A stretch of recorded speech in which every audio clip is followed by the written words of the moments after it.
Welcome into the Week 7 edition of Taking Sides. I'm your host, Al Walsh. You can find me on Twitter at 14a.walsh.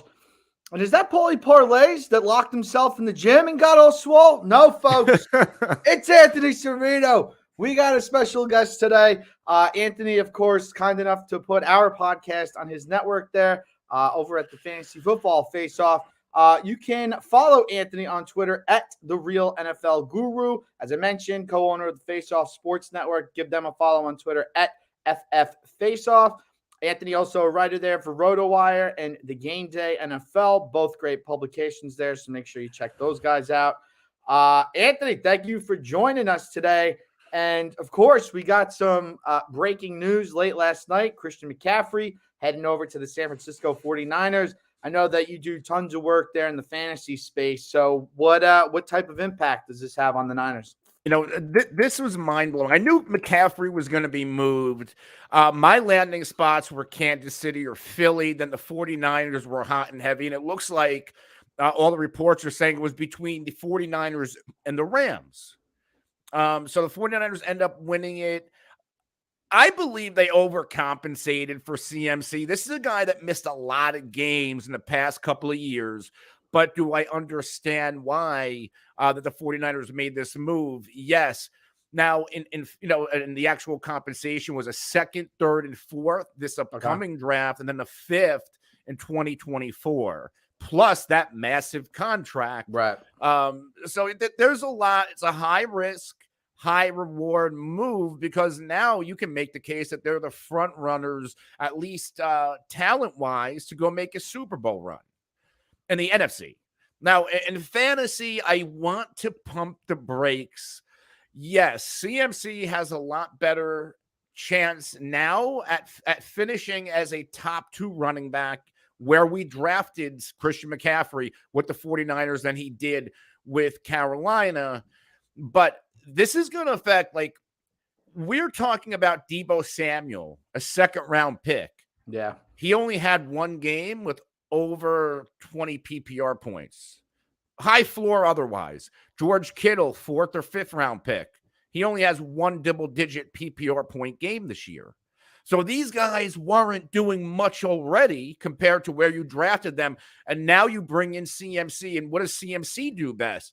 He's a pass-catching running back. That is something that in 5 or so, how many years Shanahan has been with the 49ers, you have to go back to 2017 where their running backs were heavily targeted. And I believe 2 or 3 years ago where that backfield was heavily targeted. Obviously, CMC's there. Things are going to be different. But I think this kind of hurts the value of Deebo, or they're kind of just going to eat into each other.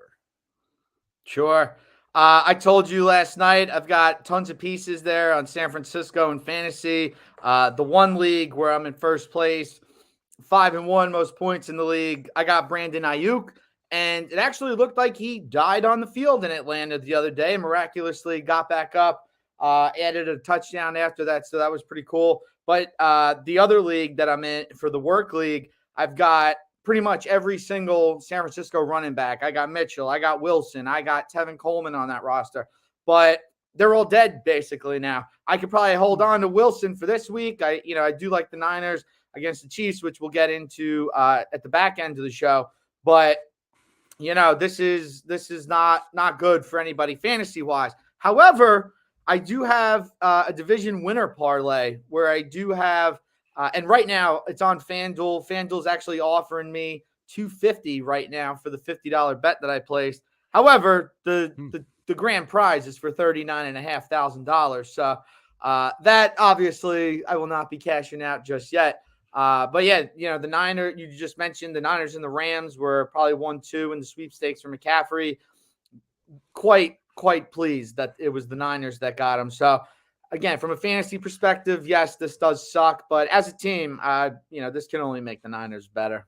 Agreed. I do think it doesn't suck for McCaffrey so much that it could suck for Deebo. Yeah, for sure. And again, how much they use him as a running back, of dual threat option. That's the thing with Deebo. He, in the past 3 games, he's had 2 carries in each game. And that we drafted Deebo because he was getting close to 8 in a lot of games last year, and even at the start of this year, and before CMC, past 3 games, 2, 2, 2. So, there is legitimate concern for Deebo Samuel. Yeah, for sure. All right. How before we get into all the games here, how has the season been going for you so far with bets, fantasy? I guess, you got to be in a ton of leagues, right? You're like, yeah, I play a lot. You are the real, and you're not some fake NFL guru. You're the real one. How many leagues are you in this year? I mean, best ball leagues included, well over 50 plus. But best ball, you just draft it. There's no roster. Right. In terms of actual roster management, like 25 to 30. Okay. So that means even more in best ball. Yeah, it's a lot to manage. But like, if you can do 10, then it's just like you can manage the rest. Kind of there. Like if you can juggle 10, once you get there, then it's kind of like how long it takes you to mess with your rosters. Yeah, like if you're going to drink 5 margaritas at Taco Tuesday, you can easily do 25, But the leagues I care most about are in the FFPC, like the higher stakes tournaments. And I have 2 really good teams, one ranked in the top 100, the other one ranked in the top 600, and first prize is $500,000. So, and those teams are pretty loaded. I like being in this position right now with where I'm at. So right now they're the 2 big ones. Yeah. $500,000 kind of putting that division parlay grand prize to shame there with 39.5, but all right. I'm competing against 15,000 other people. Yeah, that's true. I'm competing against a bunch of dingbats on some of these teams. The ones that make me a little nervous are the Chargers and the Colts, who I have in there. But I took the Vikings over the Packers, so that looks good early on here. Hopefully, the Vikings don't have too many primetime games where Cousins gets to screw it up. But no, I feel very good. That's that's why I'm getting offered the payout right now. But big weekend on deck here. We had the sports equinox last night where all the different sports leagues were in action. Of course, my Philadelphia Phillies hosting the Padres today in Game 3 of the World Series. I don't really love the college football or the pro football slate this week, but hey, man, we got to get into every single matchup because that's what we do here on Taking Sides. All right, we started out week 7. Cardinals got the win last night over the Saints. I did not have any action in that one. Did you? I like the Cardinals money line and the Cardinals to cover. Okay. Very nice. No, it was a must-have game. It was home. It was Andy Dalton. And granted, Andy Dalton's been doing well in terms of statistically. But, like he's going to make those mistakes, and those mistakes ultimately cost him the game last night. Indeed. And how about that picture with the one pick 6 guy flying through there in the background? That's one that you got to put in the man cave right there. Yeah. All right. Let's kick off the Sunday 1:00 slate with diving into this Colts at Titans matchup. We got the Titans listed as 2.5-point favorites on the money line. Titans -140, Colts +135. Early on, well, I shouldn't say early on. We're here on a Friday, but Indy at +2.5. They're taking 60% of the bets, 60% of the money. And that's after we had a lot of big bets and money on Tennessee early in the week. A couple notes to go here. Tennessee has won the last 4 matchups against Indy and 5 of the last 6. However, Tennessee 1-4 against the spread in their last 5 as a home favorite of 3 or less. Indy 12-5 against the spread in their last 17 on the road, and 7-1 against the spread in their last 8 as an underdog. I'm going with the Colts this weekend. I will certainly be buying this back up to +3, maybe even 3.5 if I get the right price. But this is a game I feel like the Colts absolutely need. For whatever reason, it feels the Titans have not been that great at home. Like a couple of years ago, I think they were like 2-8. I think there was the year right after COVID. They were 2-8 against the spread. Their only 2 wins were both like in overtime and some wackadoo finish there at the end. But I'm not thrilled with this Titans team. I did predict that they would have the biggest drop off of any NFL team this season. It's time for the Colts to do it, man. They got one of the best rosters, so let's see it. Yeah, Indy, I'm actually going to take Indy here to cover.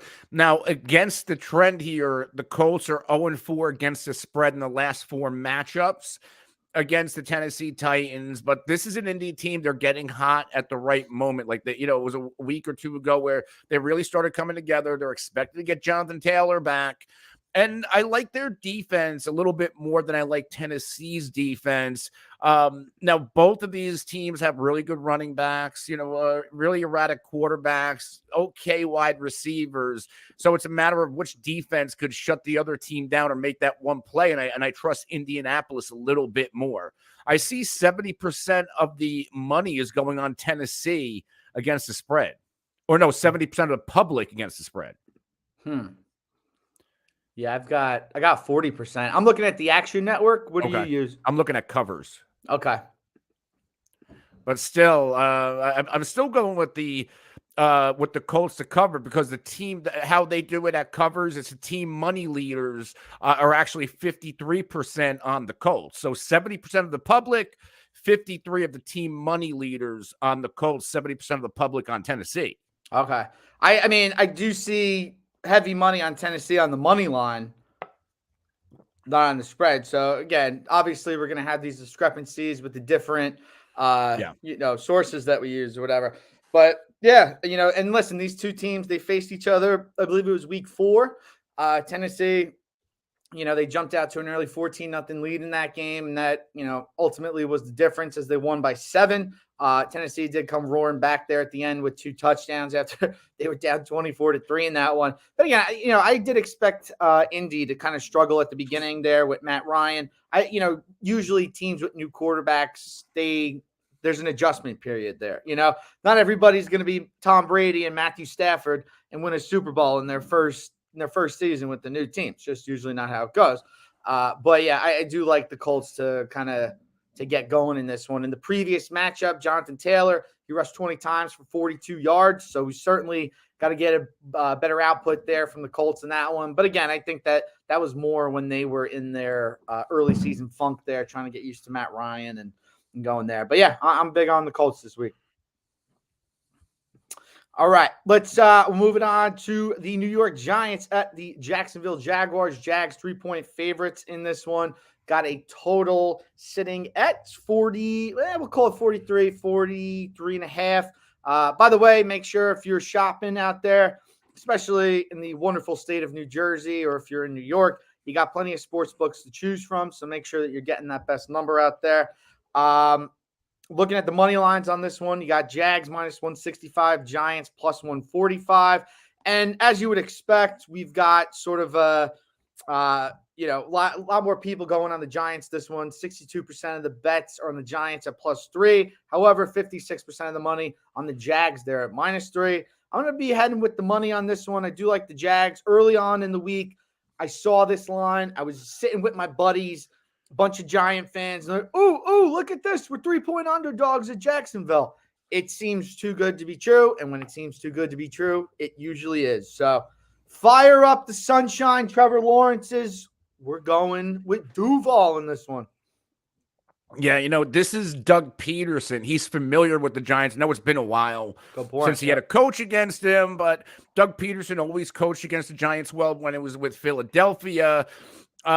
Different Giants team. I like the way they're responding to Brian Dable and Wink on the defensive side of the ball. But this is a different Jacksonville Jaguars team. Now, their record, I think they're better than what their record says they are. Like they won those 2 games early, and we thought that, hey, they're going to turn it around early, but they're still competitive. They are 0-3 against the spread in their last 3 games, but they are 3-point favorites here. I'm also going to side with Jacksonville because the Giants are eventually going to hit a bump in the road, and I think this could be it on the road here. Yeah. I mean, listen, I thought it was going to be last weekend against Lamar and the Ravens. And listen, the Ravens, they had the 10-point lead. I believe the Giants come back with the touchdown to make it a 3-point game. On that ensuing drive, Lamar throws an absolutely horrific interception, which puts the Giants in good position, gets them there, to score the eventual game-winning touchdown. Ravens get the ball back. And just another dopey mishap there on the Ravens' part. So, listen, Giants have been playing absolutely great football. You are 100% correct. They've been responding very well to Brian Dable. You got a whole new energy, not only within the locker room, but within the fan base. Giants fans are actually not losing or not rooting for their team to lose so that they can get a better draft pick like they usually do. One of the craziest things I've ever seen in my entire life. But, again, they are due for a letdown, right? This is the New York Giants that we're talking about. Again, they had some pretty nice wins there at the beginning of the season. Jacksonville on a 3-game skid right now, right? They gotta pick it up here. Although, 2 of those losses on the road, to Philly, to Indy, and then, they had that absolute dud against the Texans there at home in the 13-6 loss. But yeah, again, we're talking about a team that's on a 3-game losing streak. They're favored by 3 points against a 5-1 Giants team. Again, it doesn't make any sense looking at it from that perspective, but these are usually the bets that cash in. Yeah, big mismatch nightmare here is Jacksonville's 9th best in rushing yards, Giants 28th worst in terms of rushing yards allowed. So this should be a game. Jacksonville has a really good rushing attack with ETN and James Robinson, where they should be able to get going on the ground and open up the play action pass a little bit for Christian Kirk and Trevor Lawrence. And this also brings up the rule of 3 that I love to talk about so much. If you're not a 3-point favorite at home, I find it very hard to fuck with you. And I can't disagree here with the Jags. So Duval, baby, let's do it. We'll keep it with one of the Florida teams, my Tampa Bay Buccaneers, to 10.5-point favorites against the dismantled Carolina Panthers, I guess we could say. Actually, I'm very sorry. This line is up to 13 now. Holy Moses. Yeah. All right. We've also got a total sitting 39.5, depending where you're shopping. On the money line, Bucks minus 700. Carolina, they're at plus 510. So we actually saw Carolina play with a little bit of vigor last week to start off. They looked like a good spread cover against the Rams last week, according to the money and whatnot. But eventually, the Rams take over at the end. Carolina actually had a chance to cover that spread at the end, but Sammy Eason throws the pick in the end zone late there, and all was gone. It would have been a 7-2 week for me last week if that hit, but I'll take 6-3, not too shabby. Key numbers to look at here: Tampa 8-3 against the spread in their last 11 as a favorite of 10 points or more. Carolina 0-5 against the spread in their last 5 as an underdog of 10 points or more. Again, we're talking about teams that need to get it going, and Tampa Bay is certainly them. Every single game has been a dogfight, and this is a game where they should dominate. Yeah, I'm going to go with, and it's a big spread, obviously. Tampa should blow this game open. There is no reason why the Carolina Panthers should be even able to score 10 points in this game against that defense. I don't know what they're putting at quarterback. Maybe it's PJ Walker. I saw Baker could be coming. I don't care who it is. There's no more CMC. There's no more Robbie Anderson. DJ Moore is probably next. This team has no fight left in them. And I get they're going to try to be competitive. Some of these guys are playing for jobs, but look at Jacksonville last year under Urban Meyer. They kind of quit on them. Yeah. And this could be that game where Tom Brady comes out, and Tom Brady's been in the news. They're saying, well, what if Tom doesn't finish the year? Then it's the Blaine Gabbert show, baby. So I see a game where Tom Brady comes out and just does what he wants to do. This could be a game where if you're going to bet an anytime touchdown score for the defense, take Tampa, obviously. Yep. And Tampa rolls. I just don't see it any other way. Tampa 4-0 against the spread in their past 4 games against the Carolina Panthers, and they are 6-1 in their past 7. All right. Let's go, baby. Got a big win. I got the sweatshirt. It's 6-1 their past 7. I'm doing my math wrong. The sweatshirt is just with out of arm's reach, so there will be no props for this one. All right, we'll get to the Green Bay Packers at the Washington Commanders. Packers 5.5-point favorites in this one. Jesus, I gotta get my numbers updated here. My bad, folks. 4.5-point favorites here against the Commanders in this one. Packers on the money line, minus 205. Washington plus 188. And we got the total set at 41.5 across the board. Interesting to note in this one, in terms of the bets, money, where that's all going. You're seeing about 50-50, slightly in favor of Washington on the bets. However, 75% of the money on the Commanders right now at plus 4.5. Seeing the same thing with the money line here, too. 66% of the bets are on the Packers money line. 76% of the money is on Washington in this one. Now, I don't understand it, right? Like, here's the one thing. Green Bay, I think 1-6 against the spread in their last 7 games as a favorite. However, they did get their necks wrung out against the Jets last week at home. Interesting to note here, Green Bay 4-1 against the spread in their last 5 after a double-digit loss at home. And how often does that happen with Aaron Rodgers at quarterback? But it also makes sense where, this is a guy who we're accustomed to not seeing fail too often. Another interesting note here: Washington 1-4-1 against the spread in their last 6 as an underdog. What do you make of all this? The bets to money differential, right? Is this too many people have seen too many bad performances from Rodgers this season, or is there something to this Washington team? I can't believe I said that. There's nothing to this Washington team. They're the most dysfunctional team in the NFL. Yeah. And then they lose Carson Wentz. Not like Wentz was great, but we already know if Taylor Heinicke was anything special, they would have never traded for Carson Wentz in his contract. They, I have a feeling we're going to see Sam Howell at some point on Sunday once this game gets out of hand. This is a get-right game, just like last week was the get-right game for the Rams. This is the get-right game for the Green Bay Packers. And, they should blow this game open. Washington's secondary is terrible, and Green Bay, what defenses are doing against Green Bay, I think, for the first time maybe ever, they're saying, okay, Aaron Rodgers, we're not going to let you run the ball. We want you to pass because we know you don't trust your receivers. Yeah. And this is the game where Aaron Rodgers is going to get his receivers going. Everything's going to look good. Now, I do believe that the Packers are going to get a new receiver, a new weapon for Aaron Rodgers by the deadline. But this should be a game where the Packers can kind of get this offense going. For sure. One of those receivers. This is also another game you want a risky. I wouldn't maybe like an eighth of or a tenth of a unit. Parlay Green Bay and Tampa anytime touchdowns. Defense. Okay. I like that. Yeah, this is probably one of the better weeks to do that. One of those receivers that we were just talking about, DJ Moore, perhaps he goes to Green Bay. There's another name on the market, I thought. Claypool, correct. Yeah. And he was actually one linked to the Packers already. So yeah, pretty interesting. He can get himself a big body there in Claypool, or a nice little shifty gadget there in DJ Moore. Either way, they clearly need him. I think you got a nice little something there with Lazard. Robert Tonyan had a pretty nice performance last week, 10 catches, 90 yards.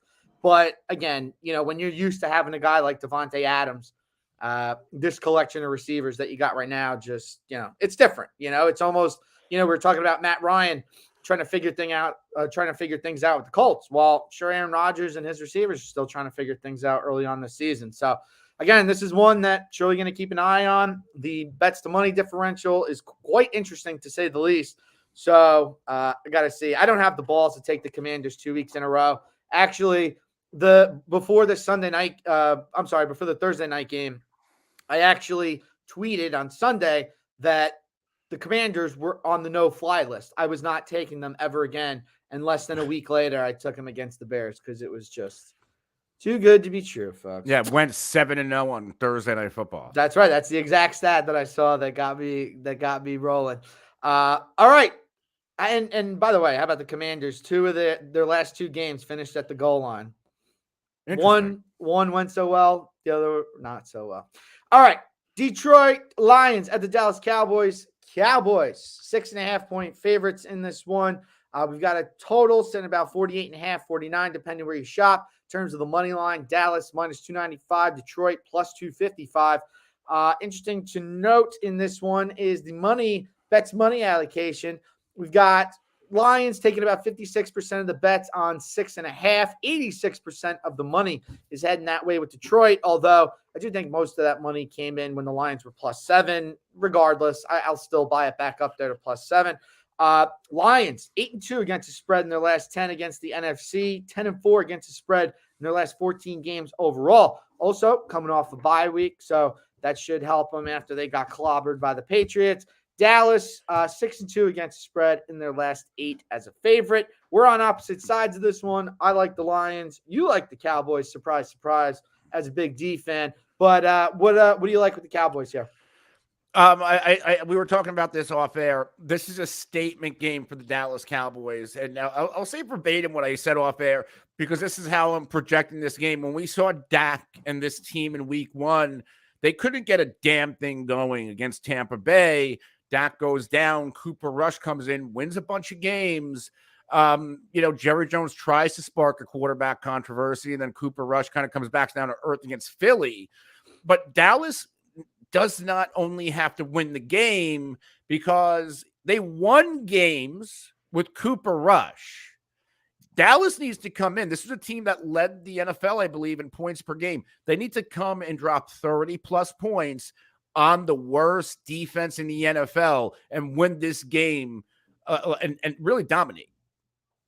Yeah, I really liked, your point there and taking the over. Dallas, of course, with Dak back, Michael Gallup back in the mix too.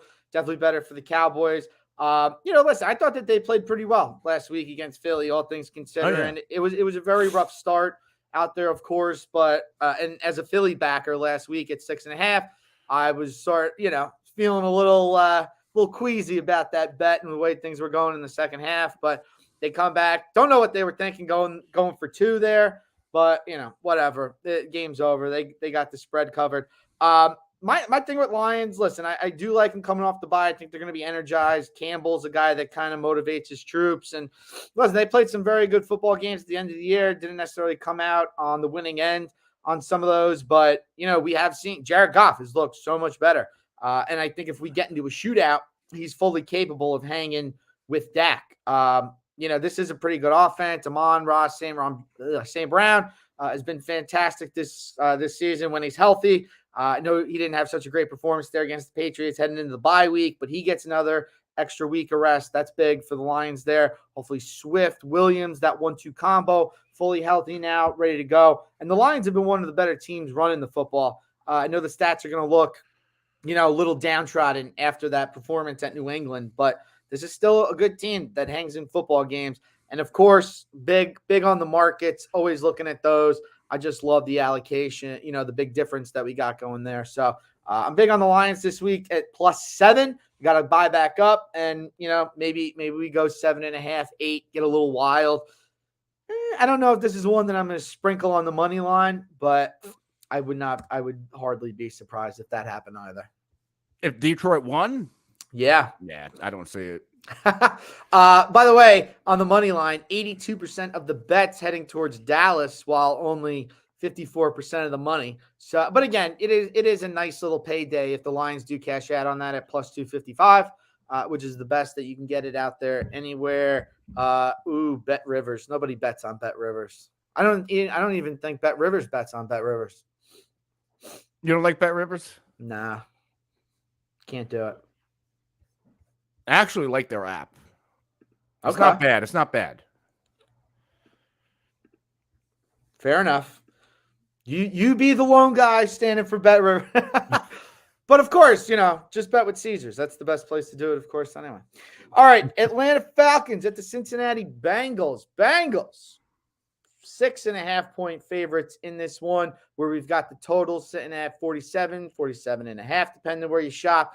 Money lines, we got Cincinnati about -280, Atlanta +245. Now, I'm big on Atlanta, right? 6-0 against the spread this season. Big win against San Fran last week. I actually took the Falcons spread and money line against the Niners last week, so that was a nice little payday. They are taking on a Cincinnati team that looks like they're finally getting it going. Cincy 5-1 against the spread in their last 6 at home. I mean, Cincinnati's got a lot of good again. I mean, I can go down the list. I'm not going to, but This is a team that, they play well in these situations. Now, earlier in the week, a ridiculous amount of the money was heading towards the Falcons, right? And you would think so. It's 6-0 against the spread. But as the week has moved along, everything is right in that 50-50 phase. We are seeing another interesting on the money line, 68% of the bets on the Bengals, 96% of the money on the Falcons. I don't think that they could pull off this type of upset 2 weeks in a row. I pretty much believe Bengals going to win comfortably in this one. What say you? I'm actually on the fence here. The Falcons, they don't look like a bad football team. No. They're both 3-3 on the season. Nobody expected the Atlanta Falcons to be in 3-3, and I thought Cincy would be a little bit better after that slow start. But granted, Joe Burrow did have his appendix taken out in the offseason. They had a brand new, 3 new starters on the offensive line. But Cincy really good at covering 4-2. Falcons 6-0. This is a very hard game to predict for me. Because the Falcons, Arthur Smith, that they're playing for him. They coach him well. They're winning games with Marcus Mariota's legs, and he's only throwing about 16, 18 passes a game. Yeah. Defensively, the Falcons defense, you can get on them a little bit, but they're playing a little bit better than expected. So the thing here is if Cincy scores points, Atlanta is scoring the 9th most points per game, as crazy as that sounds to see. You can keep up with them a little bit. So I think in this game, I will take Atlanta, but maybe the under is the better play. Very interesting. Yeah, and I think too with Atlanta, it's fascinating. I just had to look up the numbers because, as a fantasy guy that, especially in DFS, whoever was playing the Falcons, you basically take that running back and just plug and play him. It was like the easiest thing in the world. They've only allowed 100-yard rusher this season. That was Nick Chubb. The next closest was Taysom Hill at 81 yards. And then you basically have like a cemetery of running backs that they've held, pretty much around 50 yards or under. So not that exciting there. You got, what do we got here? Fournette, Godwin. Fournette, Kamara. Not even Kamara. Really, Fournette, the only running back. He had 10 receptions on 11 targets. So that part to me is interesting. And I think, that's probably why Atlanta is doing better, right? Obviously, if your running back's going apeshit against, the other team's probably not going to be doing well. But I think, there's a new change in culture there on defense there for the Falcons. I think time of possession, they're doing pretty well. I was just trying to look that up, but just seems like they're doing well, like keeping the ball away from other teams. So definitely going to be good. But again, we could make the simpleton argument that Falcons are due for a letdown. They're sure as hell not going to cover every game this season. Both of these teams are like the Falcons 3-1 in their past 4 straight up. Cincinnati, they are 3-1 in their past 4 straight up. Falcons are 6-0 against the spread in their past 6. Cincy's 4-0 in their past 4. And when you look at the under, both of the Falcons, the under's 3-0 in their past 3 games. And this is during the streak where they're playing better and winning. And then you look at Cincinnati, the under is 9-1 in their past 10. It went over last week. So I might just roll the dice on the under here. And it's crazy because, like you said, on paper, this Falcons defense sucks, but they gave up 14 to the 49ers, 21 to Brady, and 20 to Cleveland, 23 to Seattle. That's their past 4 games. Their defense is playing pretty well. Yeah, no argument there. All right, let's close off the 1:00 slate here with a pair of AFC North. I cannot talk today. Browns at Ravens. Ravens 6.5-point favorites in this one, where we have the total listed at 45.5. Looking at the money lines, Ravens minus 265, Browns plus 245. Interesting trends in this one. You got Cleveland 7-3 against the spread in their last 10 as a road dog. Baltimore 0-3-1 against the spread in their last 4 home games, 2-5 against the spread in their last 7 when they're the favorite. Interesting to note, though, Ravens are collecting quite a bit of money this week. Bets around 50-50, slightly in favor of the Ravens, getting 75% of the money. A lot of money on the over in this one, too, here. Bets 50-50 there on the total, 73% of the money there on the over. Lamar Jackson does love playing the Cleveland Browns. So this should be a get right spot because I was furious. He's my fantasy quarterback in my main league. Had the Ravens last week against the Giants. I have never been more furious at one singular person in that long. But again, this is a spot where I think you probably watched the film in those last couple minutes and be like, wow, that was dumb. And then I go make up for that with a huge performance against the Cleveland Browns. What say you? You broke up there for a second. Where are we at? With the Ravens and the Browns. So in this game here with Baltimore and Cleveland, like Jacoby Brissett played well in a couple of spots this year, but Jacoby Brissett now 0-3 in his past 3 games. After the Browns went 2-1 in their first 3, at first I was like, oh wow, like this team's really good. They're doing what they have to, running the ball, but now the Browns are regressing. The thing here, I don't know what the hell the Baltimore Ravens is. They have blown 3 leads. Their 3 losses were, I would say, not comfortable 1 or 2 possession leads to the Giants, to the Bills, and to the Miami Dolphins. So this is not a team with the lead I trust right now.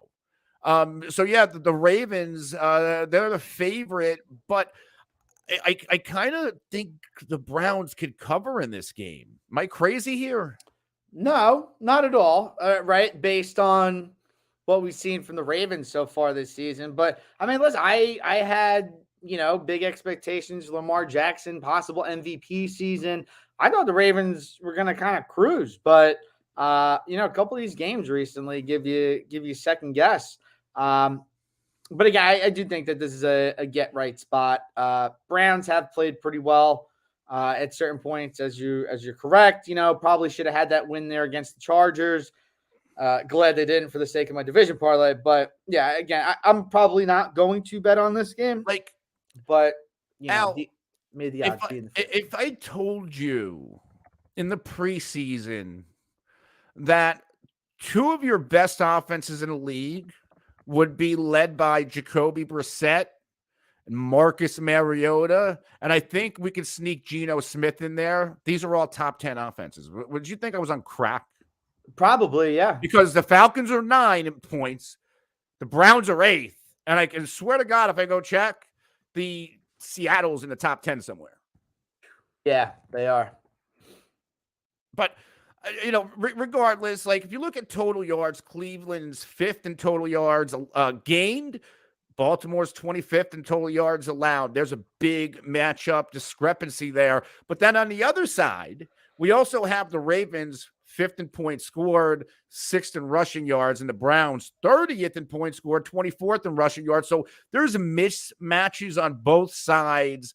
But the most important mismatch that the Baltimore defense, they're 2nd in takeaways with 12. Meanwhile, the Browns offense is given away 8 times, which is 21st. That's the one that's important. You're going to give Lamar Jackson too many chances. All right. So I'm going to ultimately go in Baltimore to get right. All right. Probably one that I'm staying away from, but of course, I'll be rooting on my boy Lamar. All right, let's get into the Sunday 4 o'clock slate. Make a pretty good time here. Looking like we might make this under an hour. New York Jets at the Denver Broncos. What we can essentially call this one a pick 'em. A couple Jets +1s out there after we saw the Broncos open as 3-point favorites. Where are we at here? All right, money line. Yeah, shit, man. Pretty much even money on both of those as well. But this did start out very much in favor of the Broncos earlier this week. And that's why we saw so many bets earlier on the Jets. Earlier in the week when the Jets were at +3, 83% of the bets were there, 79% of the money. And then in terms of the money line, 96% of the bets, 99% of the money. That was earlier in the week. Things have changed quite a bit here. Now that the Broncos are essentially a pick 'em, you're seeing 72% of the bets on the Jets, 54% of the money there on the Broncos. Total 37.5, 38. You got about 88% of the money there on the under, as you would probably expect. And Jets, they're taking a lot of bets, about 4/5 of them on the money line, probably 3/5 of the money there. So I thought this was sort of a sneaky spot to go with the Broncos here, with literally everybody in the world on the Jets. And listen, why would you not be, right? They just beat Aaron Rodgers and the Packers at Lambeau Field. Now you're going into another difficult road atmosphere, a mile high in the sky. I personally don't think that they will get the W. I think the Broncos are going to win this one. I just don't know if I have the balls to put my own money on the Broncos yet. Why? Why do you see markets. Denver winning this game outright? Is it Brett Rippon? What about it? Is not Brett Rippon, but again, right? We're talking about a Jets team that's playing well above their skis. Is right? it the great head coach Nathaniel Hackett and his play calling, or it is managing his fucking running back position? I thought they did a decent job on defense against Herbert on Monday night. I think, obviously that's going to how it's going to have to get done, right? With the total of that low, yeah, we're probably going to see a very ugly game. And again, too, listen, for everything that we could say about Denver, even years that they had Drew Lock at quarterback, it's still one of the toughest places to play in the NFL going into that atmosphere. And again, just like the Giants, you have that huge win against the Ravens, come back in the next game, have a little bit of a letdown. Sort of the same thing for the Jets. That was probably, their biggest win since Super Bowl III, winning at Lambeau Field. So, to kind of come back and do it again in a tough road atmosphere is what I don't like. But to answer your initial question, it's the markets. With so many people, whenever you see the money all on one side of a team, I got to go the other way. Yeah, I listen, I'm not a big Russell Wilson guy. Like I saw this thing coming from a mile away. They could have saved a lot of money and a lot of draft picks by you could be at the same spot with Brett Rippon with a dominant defense and a quarterback that can't get the job done. But this is a betting show, so I'll keep the storyline stuff out of it. I like the Jets to come in here and they're 1-point favorites on the road against a backup quarterback. This Jets defense, they hired Salah from San Francisco. He's a defensive guru. It didn't show up last year. It showed up this year. Yeah. Fantasy perspective, the hottest defense, and in my high stakes leagues, those two really good teams I have Dallas and I have Tampa, respectively. I tried putting in fab bids for the Jets. I was outbid on them because I wanted them as like kind of sneaky backups and just to really cock block other teams. This Jets defense has scored over 10 fantasy points in 3 straight games. This defense is coming together under Salah. Breece Hall, I thought Breece would be nice, but I did not really see him having that big-time rookie running back season. He's having that big-time running back season. Absolutely. And you don't need Zach Wilson. Just don't lose us the game. So really, like, the Jets are doing everything right to go and beat these games, to not only win the games they should win, but win the games they shouldn't win either, like last week. So I'm in on this Jets team, as crazy as it sounds. No, it does. And again, listen, all the points that you make against Denver are well noted, right? But some of the best bets I had this season were on the worst teams, right? Like that. I mean, that's how it goes. Like last week was underdog week. Obviously, I was looking at my log of teams that have won me money. The Jets. So this is what week 4. The Jets money line. The Seahawks. The Raiders. Yeah. 49ers against the Rams. I had, week 2. I had Jaguars, Patriots, Lions, Jets.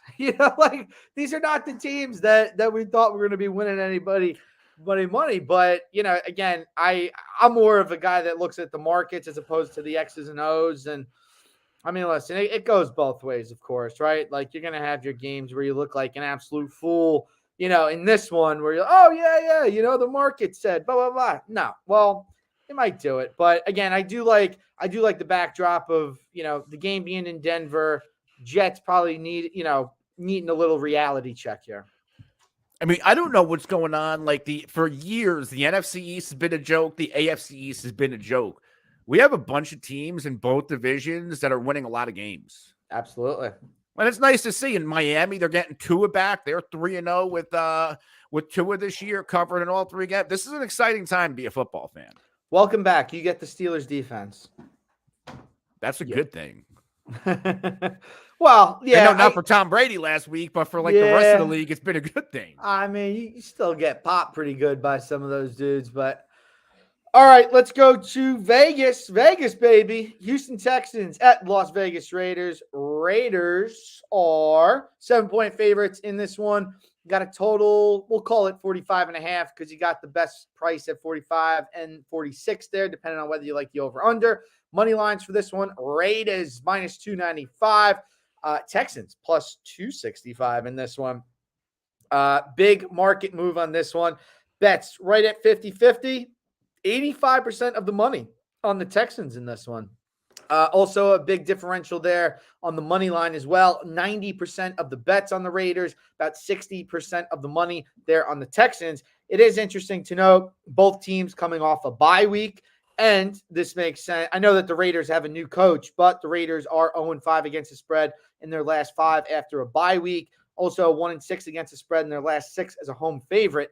Houston, on the other hand, 4-1-1 against the spread in their last 6 as a road doggy. 6-1 against the spread in their last 7 against the AFC.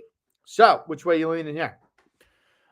This should be a game where the Las Vegas Raiders, win. They're home. In theory, they have the better quarterback. They have the better team overall. They have the better weapons.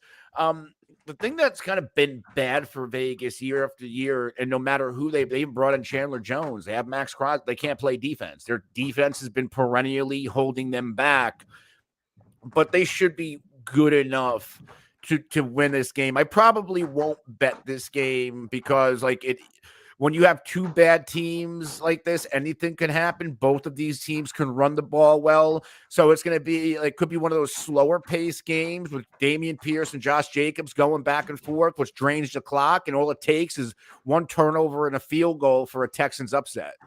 Yeah. I gotta go with the markets on this one. I'm probably going to go with the Texans. I typically like to see how my 1:00 slate is going before I dive in there on the 4:00. So that way, if it's a disastrous 1:00 slate, I kind of, hold back a little. The worst part? If I play DFS GPP tournaments and I'll max out 150 lineup, and they don't pay you out until after the 4:00 game starts. Yeah. And again, and that's usually how it works too. Like last week, I was lucky. I got my Atlanta winnings from 1:00 pretty damn early. And then I was able to, just put that all into the 4:00 slate. But yeah, it's usually, same thing with betting, your money is usually not in there, let alone the game's usually not over by that point anyway, by the time some of those games are starting. But I've actually had a lot of luck betting with the Texans spread this season. So I'm going to keep that train rolling. Love the differential there. And again, I don't think that the Raiders are that good, to be quite honest with you. I didn't realize the Texans were 1-1 against the spread either. Yeah, man. But yeah, I'm rolling with the Texans here. I think they get a nice job there done in Vegas. I might go there too. Lovey and the boys heading to Vegas. You can't go wrong with that one. All right, last game here in the 4:00 window. We've got the Seattle Seahawks at the Los Angeles Chargers. Chargers, 5.5 point favorites, depending on where you're shopping. We got a total sitting at 50.5. That's where they're at right now. In terms of the money line, you got the Chargers minus 225, Seattle plus 195.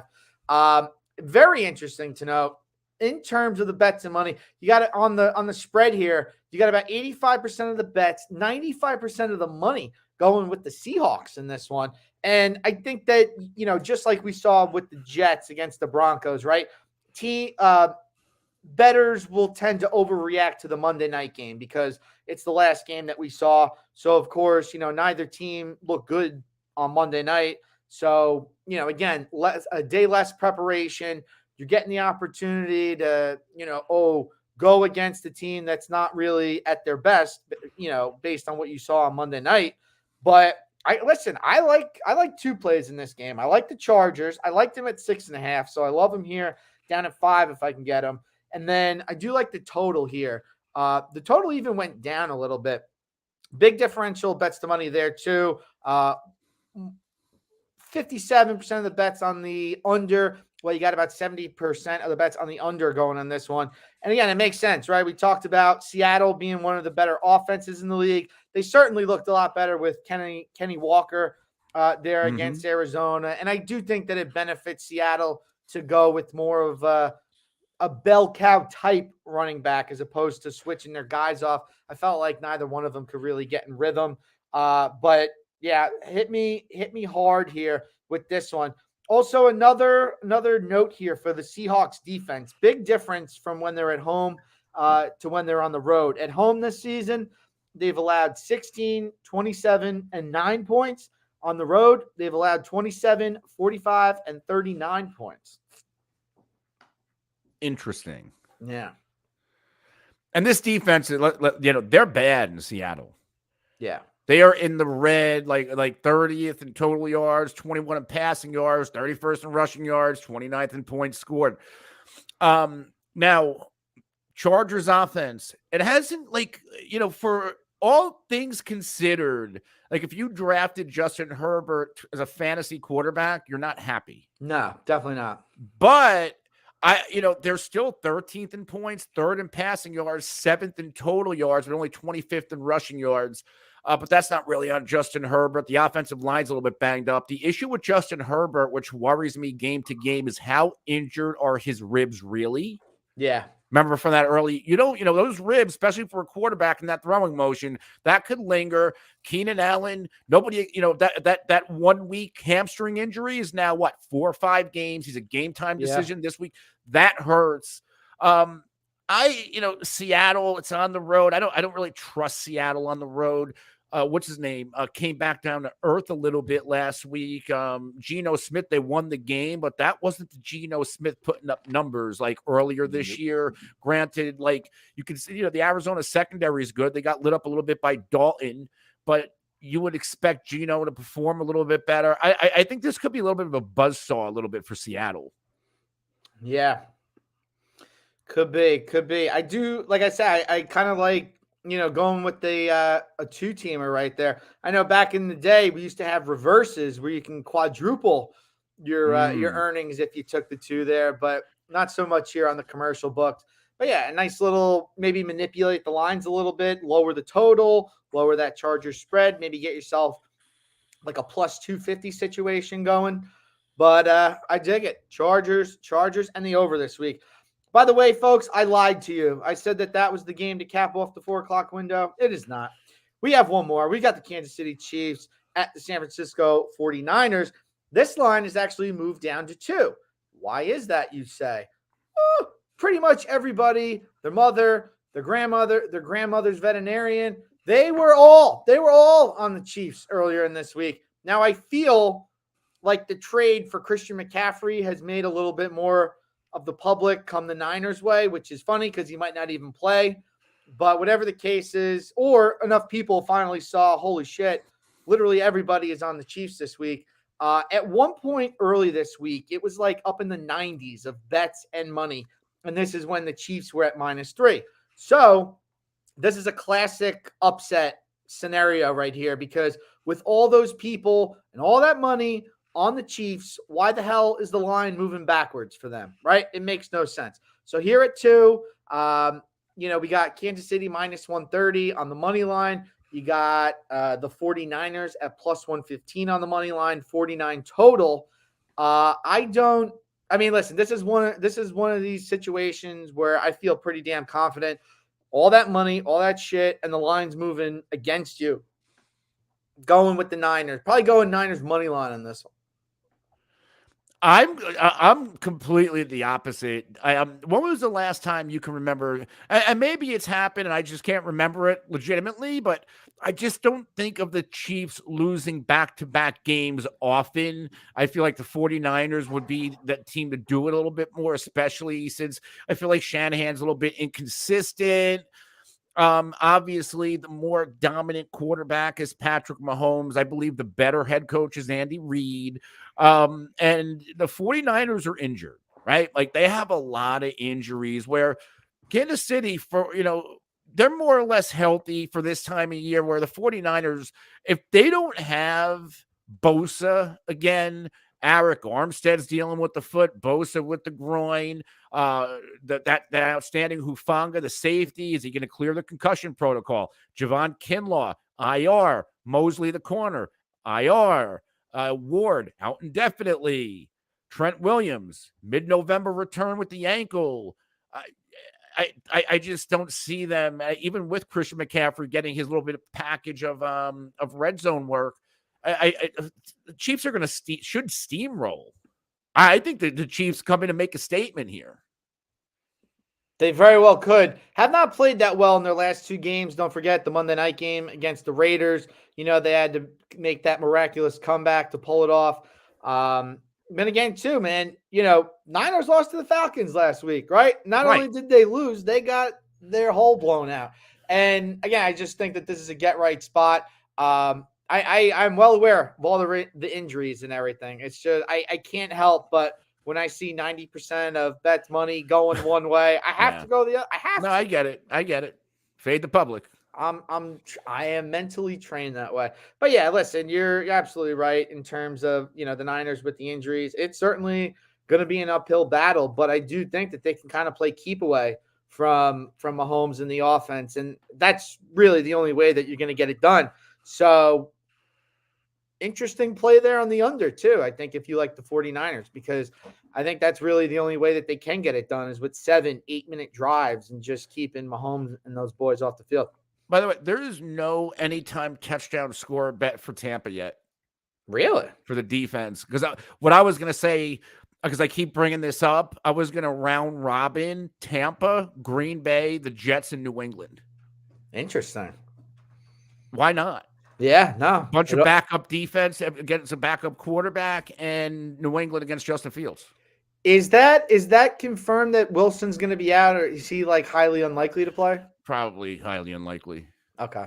Right. I'll double check on the wire real quick, but okay. I'm pretty. I thought he wasn't going to.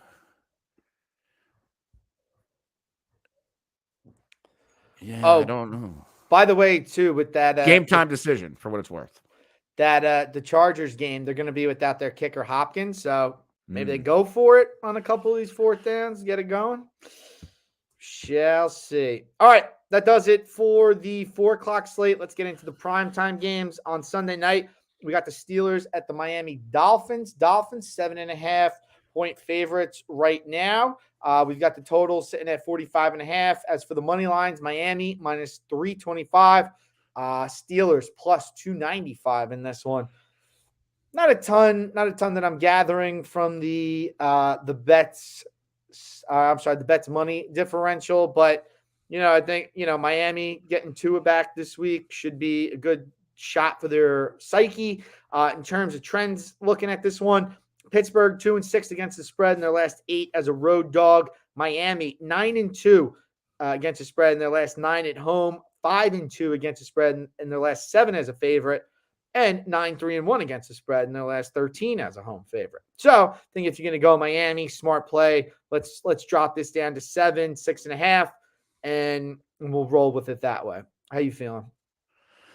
I love Miami to really convincingly win this game at home. Kenny Pickett's still a rookie. He hasn't really looked great, makes a lot of mistakes. I know it's early in his career, getting his first couple starts in, but this is going to be on a road. Miami's defense, you can get things going on them, but they're still kind of opportunistic. And when Tua's in this game, he's just a different quarterback this year with those weapons. And Tyreek Hill, when you can go for over 150 yards with Teddy Bridgewater, You're just like you're a next level player. And Tua at least put the ball where it needs to be. So I just think as poorly this Steelers defense is playing, this should be a big game for Miami. I like Miami to cover here. All right. Yeah, I don't have too many thoughts on it. Again, if I do, it's probably Miami, but not one of the games that I was truly infatuated this week. All right, to make this pretty much an hour-long show, let's do it. Let's close it off with the Monday night game. Chicago Bears at New England Patriots. Patriots, 7.5-point favorites. There is an 8.5 out there on PointsBet if you want to get that for the Bears. You can also get 8 at DraftKings, BetMGM as well. Let's see if the home base Caesars got it. Oh, what are you doing? Technology, you're killing me right now. Oh, shit. Off the rails. Never mind. All right. That's where all that's going. We are seeing quite a bit of bets here on the Patriots, as you would imagine. 81% of them, 54% of the money though heading on the Bears in this one. I can't. I bet the Bears a couple weeks ago against the Vikings, and I was clutching my rosary beads the entire time. But this is not one that I am excited to go with the Bears on. Couple trends in this one. Bears 5-11 against the spread in their last 16 as a road dog, 2-5 in their last 7 on the road. Patriots, however, 5-2 against the spread in their last 7 home games, and then 5-1 against the spread in their last 6 as a home favorite. Now, probably getting Mac Jones back this week. Patriots offense was looking, albeit against not that great competition in the Lions and the Browns, but Zappy coming out there performing pretty well for Belichick and the boys. What do you like here on Monday night in this grotesque matchup? As bad as it looks and sounds, both of these teams are actually playing okay football. It's not pretty, but the Bears, where's Chicago here? They lost a couple games in a row, but Fields is getting better. And then New England, they won 2 straight. They're ugly. But I do think of any of these teams, New England is the better team. And a lot of it is obviously Bill Belichick. The defense is always going to keep it close and make it difficult for a quarterback like Justin Fields or last week or a week or so ago, Jared Goff, to get anything going. I kind of like New England to cover actually 8.5's a lot. But they did blow out 29-0 Detroit, which was one of the hottest offenses in the NFL. They blew them out 29-0. They did. And this Chicago, yeah. I don't know if I'm going to bet this game, but I think this is actually they blew out their past 2 opponents. Yeah, the Browns was ugly last week. I might go back. I might take New England here. Looking at it. By the way, who the hell was the genius that put the Bears and Patriots on Monday Night Football? Which ESPN mastermind constructed that one? The same guy who's doing Thursday night games. Oh boy. All right. So to recap, I'm gonna go over the picks that I got this week. Colts probably gonna go +3 there. Jaguars might bring that down to -2.5. Going with Detroit +7 and the Texans at +7. Oh, and also too, geez, I'm gonna have a lot on the board this week. Texans there at +7, Chargers -5, and then San Fran +3 this week. What are your best bets going here into week 7? My best bets going into this week, I like Dallas to cover. I like Green Bay to cover on the road against Washington. That's true. I'll give you one more. And I like the Jets outright in Denver.